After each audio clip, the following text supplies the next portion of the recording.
Cette discothèque de la capitale ougandaise Kampala offre une expérience sociale différente.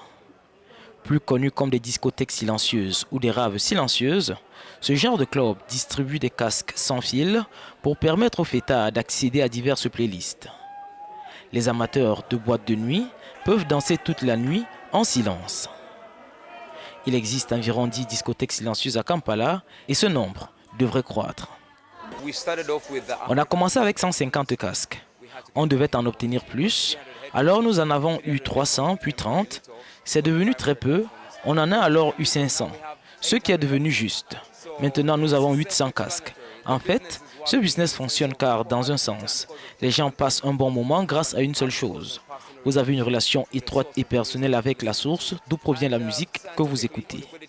Scientifiquement, si on parle en termes biologiques, quand vous avez de la musique dans votre cerveau, elle agit sur tout le système à la fois et vous ne pouvez pas manquer d'avoir du plaisir.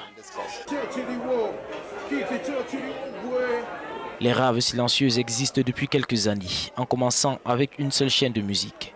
Elles sont assez récentes en Ouganda et maintenant, il y a plusieurs chaînes pour lesquelles des DJ différents travaillent.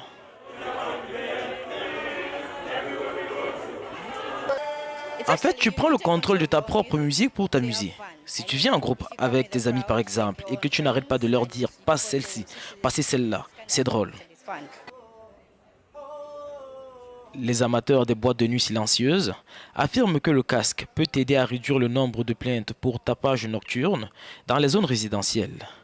Mais il permet aussi aux utilisateurs d'arrêter une minute la musique pour parler ou pour répondre au téléphone.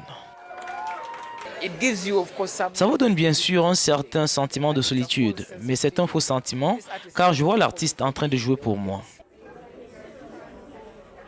Cette nouvelle vague ne semble pas plaire à tout le monde en Ouganda.